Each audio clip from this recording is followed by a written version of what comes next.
Praise the Lord. सभी को प्रभु आप सबको बहुत आशीष दे। और कुछ दिनों पहले एक हमारे देश का सबसे फेमस त्यौहार गया था, जिसमें एक स्त्री अपने पति के लिए उपवास रखती है, सुबह से लेकर शाम को 9, 10, 11, 12 जब तक चाँद ना निकलता हो तब तक। और उसमें उसकी लंबी उम्र के लिए वो उपवास रखती है, ताकि मेरे हस्बैंड की उम्र लंबी हो, मेरा पति अच्छा जिए और उसकी उम्र बढ़ जाए। वो साल में एक बार आता है। लेकिन मैं ये कहना चाहता हूँ कि जो पत्नियाँ अपने पति पे अत्याचार करती हैं, उनके घर को बर्बाद करती है, उन्हें मारती पीटती गालियाँ देती हैं, 364 दिन उनके कलेश कर रखती हैं, डिवोर्स लेने की धमकी देती हैं, उनकी नंद अपनी नंद को पसंद नहीं करती, उनकी माँ को सास को पसंद नहीं करती, उन्हें घर से बाहर निकाल देती, उन्हें घर से धक्का देकर निकाल देती, पिता को धक्का देकर निकाल देती हैं और उनको बड़ा नुकसान पहुँचा देती हैं, केस कर देती हैं, जेल भिजवा देते हैं। और वो एक दिन उनके लिए खाना भी नहीं बनाती हैं, नाटक में अन्य बातों में अपने जीवन को मतलब कि जीती हैं, कि रोज़ कहती हैं मैं 7 दिन नौकर की तरह काम करूं और तुम्हें आज भी मैं तुम्हें खाना बना के दूं। और एक दिन वो उपवास करती हैं। वो उपवास करती है कि मेरे पति की उम्र लंबी हो जाए। क्या सच में उनका उपवास सही है? क्या उनका उपवास सच में अच्छा है? क्या उनका उपवास से उनके पति की लंबी उम्र हो गई? नहीं, परंतु उनका उपवास होना चाहिए कि वो अपने पति के लिए प्रार्थना करें। वो अपने पति के लिए प्रार्थना करें कि परमेश्वर मेरे पति को बहुत आशीष दे, मेरे पति का काम अच्छा चले, मेरे पति तरक्की पाए, मेरा पति उन्नति पाए। वो एक दिन के उपवास से अगर ऐसा हो जाता, जिनके हस्बैंड्स और जिनकी पत्नियां उसी दिन दुनिया छोड़ के चले जाते हैं, क्या उन्होंने उनके लिए उपवास नहीं रखे थे?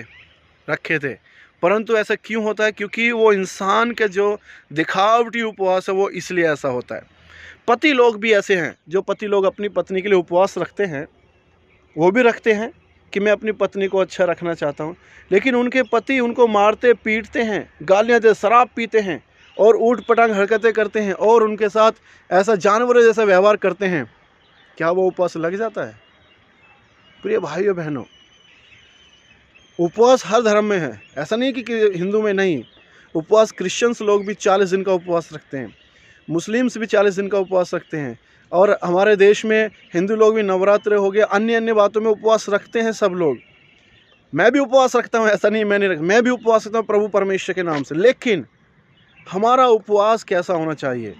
प्रभु यीशु मसीह ने पवित्र बाइबल मत्ती 7 अध्याय में इस प्रकार से कहा, तुम्हारा विश्वास दिखावटी ना हो, कपटियों की तरह तुम उपवास मत करो। जो कपटी होते हैं वो दिखाने के लिए सारे काम करते हैं, लेकिन तुम्हारा उपवास ऐसा होना चाहिए कि तुम अपने घर में जाओ, अपने दरवाजे कुंडी बंद करो और आप क्या करो, उससे प्रार्थना करो परमेश्वर से। जो गुप्त में है वो तुम्हें देखेगा और परमेश्वर तुम्हारी प्रार्थनाओं को सुनेगा।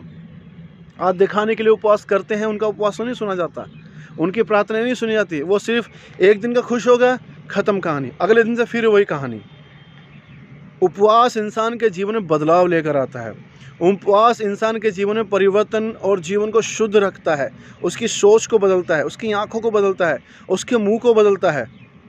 अगर जब उपवास है तो खाना पीना छोड़ते हैं हम सब। अब सोचो, एक दिन का उपवास में उनकी हालत बहुत ख़राब हो जाती है, वो थक जाते हैं। जब आप रखते हो उपवास, जब उपवास रखते हो तो आपका मन परमेश्वर की तरफ लगा रहना चाहिए, ताकि आप परमेश्वर से आशीष पा सकें और परमेश्वर की महिमा हो सके। इसलिए अपने हस्बैंड्स के लिए रोज़ प्रार्थना किया करो, अपने बच्चों के लिए रोज़ प्रार्थना किया करो।